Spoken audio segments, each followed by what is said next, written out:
লুবিয়া পূর্ব সোনাপুর হুসাইনি আমার দেশের উদ্যোগে আয়োজিত আজকের এই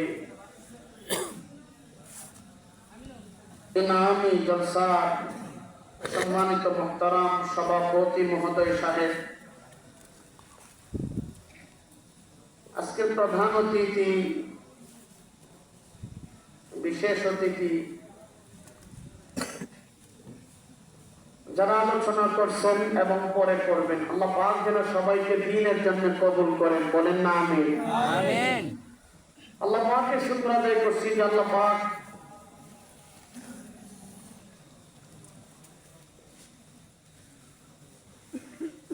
বর্তমান পৃথিবী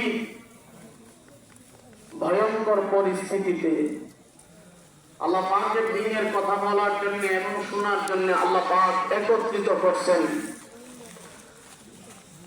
আমারও জবান খুলে কালিমাতু শুকর আদায় করে বলি আলহামদুলিল্লাহ। আলহামদুলিল্লাহ। ও মুসলমান, গোটা পৃথিবী খুব নাজহালের ধার প্রান্তে এসে দাঁড়িয়েছে। আপনারা জানেন ফিলিস্তিনের মুসলমানদের উপর বর্বরচিত হামলা,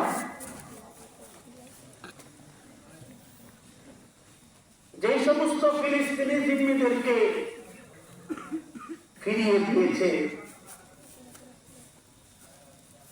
এক একজন ফিলিস্তিনিকে কিভাবে নির্মম ভাবে তারা শহীদ করে দিয়েছে, নির্মম ভাবে তারা শহীদ করে দিয়েছে। আর চুক্তি করে মুসলমানদেরকে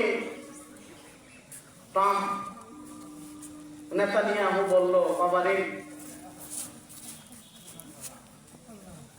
আমার সৈনিকদেরকে যেভাবে কুবাইতেছে, গাজা থেকে বাহির হতে পারতেছি না, আমাকে বাহির হওয়ার একটা রাস্তা করে দেন। ট্রাম্প হামাসের সাথে সমঝোতায় একটা চুক্তি করে গাজা থেকে ইহুদিবাদীরা এই চুক্তির মধ্য দিয়ে মুসলমানের জমি মুসলমানকে দিয়ে তারা পলায়ন করতে বাধ্য হয়েছে। এই যে চুক্তিটা ছিল, এটা মুসলমানের ঐতিহাসিক বিজয়ের একটা চুক্তি ছিল, ঠিক কিনা বলেন? বহির্বিশ্বের কথা যদি বাদ দেন, আমার ৫৬,০০০ বর্গ মাইলের দিকে আপনারা নজর করলে দেখবেন বাংলাদেশের অবস্থাটা বড় ভয়ঙ্কর হয়ে দাঁড়িয়েছে। টেন্ডারবাজি বলেন, চাঁদাবাজি বলেন, খুন, ধর্ষণ, মামলা, হামলা সব কিছুই বিদ্যমান। যে আশার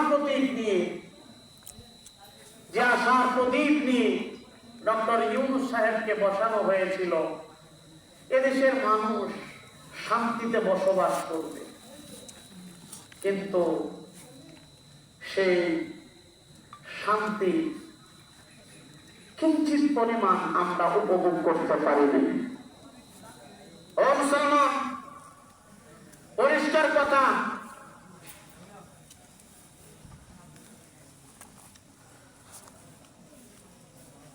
পরিষ্কার কথা হলো, আপনারা জানেন গেছে কালকের ঘটনা, আমাকে বলতেই হবে। সুষম দুর্গাপুরে একজন ইমাম,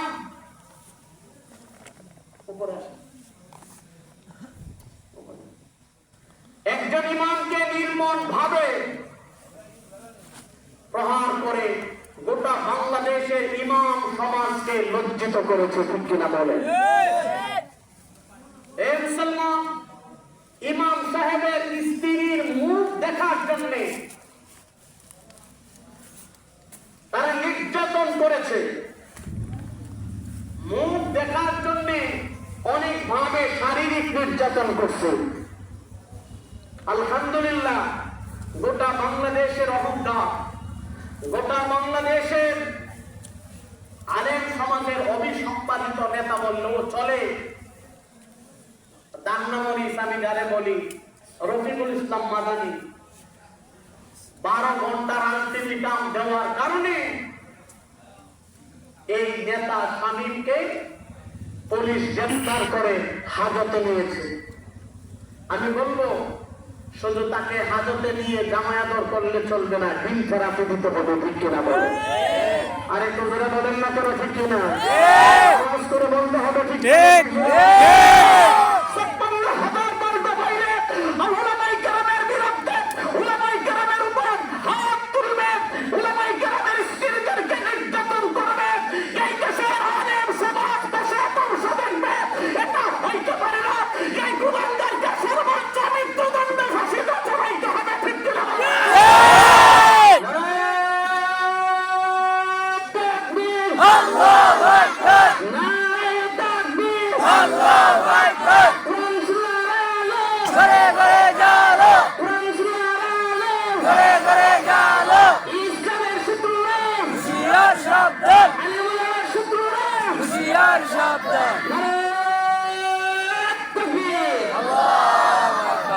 নেত্রকোনার ডিসি মহোদয় সাহেবকে বলবো, সুষম দুর্গাপুরের ওসি মহোদয় সাহেবকে বলবো, যদি সুস্থ বিচার না করা হয়, এই দেশের মানুষের সামনে দৃশ্যমান বিচার যদি না করা হয়, এই দেশের উলামায়ে কেরাম এমন আন্দোলনের ডাক দিবে, তোমাদেরকে সমান দেওয়া ভয়ঙ্কর হয়ে দাঁড়াবে, ঠিক কিনা বলো? হে মুসলমান, এই দেশের উলামায়ে কেরাম বন্যার সুতে দেশে আসে নাই, ঠিক কিনা বলো? আলেমদেরকে হেনস্থা করবে আর আমরা বসে আঙ্গুল চুষবো, এটা হইতেই পারে না, ঠিক কিনা বলো? এই জন্য পরিষ্কার করে কথা, হে মুসলমান, এই দেশের আলেম সমাজকে ওভারটেক করে কোন দল, কোন গোষ্ঠী, কোন জাতি যদি চেষ্টা করে এই দেশের অমুক করবে, তুমুক করবে, ওভারটেক করে ইসলামের সঙ্গে দিবে, তোমাদের দ্বারা কিছু করা সম্ভব হবে না, ঠিক কিনা বলো? আলেমদেরকে নিয়েই করতে হবে। আলেমদেরকে চোখ রাঙিও না। আলেম ওলামায়ে কেরামকে সম্মান করতে শিখেন, আলেমদেরকে ইজ্জত করতে শিখেন, আলেমদের বিরোধিতা করতে চেও না। অনতি বিলম্বে শামীমকে ফাঁসিতে ঝুলাইতে হবে, আমরা চাইতে চাই না। কারা কারা চাই হাত তোলা, আল্লাহকে দেখায় ইনশাআল্লাহ। আল্লাহ আমাদেরকে কবুল করেন, বলেন আমিন। আয়াত করছে আর একটা হাদিস করছে, আয়াতের মধ্যে আল্লাহ পাক বলেন ইন্নাকা লাআলা খুলুকিন আযীম। আল্লাহ বলেন হাবিব, আপনাকে আমি আল্লাহ খুলুকে আযীম তথা মহান চরিত্র দান করেছি, বলেন না সুবহানাল্লাহ। সরওয়ারে দু আলম বলেন বুলিতু লিউতাম্মিমা মাকারিমাল আখলাক। আল্লাহর হাবিব বলেন উম্মত সর্বশ্রেষ্ঠ চরিত্র দিয়া আল্লাহ পাক আমাদের জমিনের মধ্যে প্রেরণ করেছে, সুবহানাল্লাহ। নবীর চরিত্রের মতন চরিত্র পৃথিবীর কোন মানুষের হইতে পারে না। আর আজকে বলেন পারে না, জবান খুলে বলেন পারে না। ও মুসলমান, আদম আলাইহিস সালাতু ওয়াস সালাম থেকে ঈসা আলাইহিস সালাতু ওয়াস সালাম পর্যন্ত ও মুসলমান যত নবী আসছে, যত মানব জাতি আসছে, পরবর্তীতে যারা আসবে সমস্ত মানব জাতি চরিত্রকে যদি এক পাল্লার মধ্যে রাখা হয়, রাহমাতুল লিল আলামিন, ফাতিহ কাউসার, ইমামুল মুরসালিন, খাতামুন নবিয়্যিন, আকায়ে নামদার, তাজদারে মদিনা, দিগর মুসাইহিনা, হাবিবে কিবরিয়া, রাহমাতুল লিল আলামিন, নবী শাফিউল মুসলিমিন, মুহাম্মদুর রাসূলুল্লাহ সাল্লাল্লাহু আলাইহি ওয়াসাল্লামের চরিত্রকে যদি এক পাল্লার মধ্যে রাখা হয়, দুনিয়ার সমস্ত নবী, সমস্ত মানব জাতির চরিত্র নবীর চরিত্রের কাছে নিমজ্জিত হয়ে যাবে, সুবহানাল্লাহ। তাহলে কেমন নবীকে আল্লাহ প্রেরণ করছে, কেমন নবীকে আল্লাহ পাক চরিত্রের সার্টিফিকেট দিয়েছে। ও মুসলমান, এমন একজন নবী আল্লাহ পাক আমাদের জন্য প্রেরণ করছে, এমন একজন নবীকে আল্লাহ পাক চরিত্রের সার্টিফিকেট দিয়েছে। আমার রাসূল সাল্লাল্লাহু আলাইহি ওয়াসাল্লাম জমিনের মধ্যে থুতু ফালাইছে, থুতু থেকে মিশকের ঘ্রাণ বাহির করে দিয়েছে। এমন একজন নবী আল্লাহ পাক আমাদের জন্য প্রেরণ করছে। আমার রাসূলের শরীর থেকে ঘাম বাহির হয়েছে, সেই ঘাম থেকে মিশকের ঘ্রাণ বাহির করে দিয়েছে। এমন একজন নবী আল্লাহ পাক আমাদের জন্য প্রেরণ করছে। আমার রাসূল রাসূল সাল্লাল্লাহু আলাইহি ওয়াসাল্লাম মক্কার জমিনে হাঁটছে। আল্লাহ পাক এমন একজন নবী আল্লাহ পাক আমাদের জন্য প্রেরণ করছে। আমার রাসূল সাল্লাল্লাহু আলাইহি ওয়াসাল্লাম আসমানের দিকে তাকায় কথা বলছে তো কুরআন হয়ে গেছে। আমার রাসূল জমিনের দিকে তাকায় কথা বলছে, হাদিস হয়ে গেছে। এমন একজন নবী আল্লাহ পাক আমাদের জন্য প্রেরণ করছে। আপনি আমি ঘুমাইলে আমাদের পাক নবীকে এমন রক্ত আল্লাহ দিয়েছে, শরীরের রক্তকে পাক করে দিয়েছে, শরীরের রক্তকে পাক করে দিয়েছে।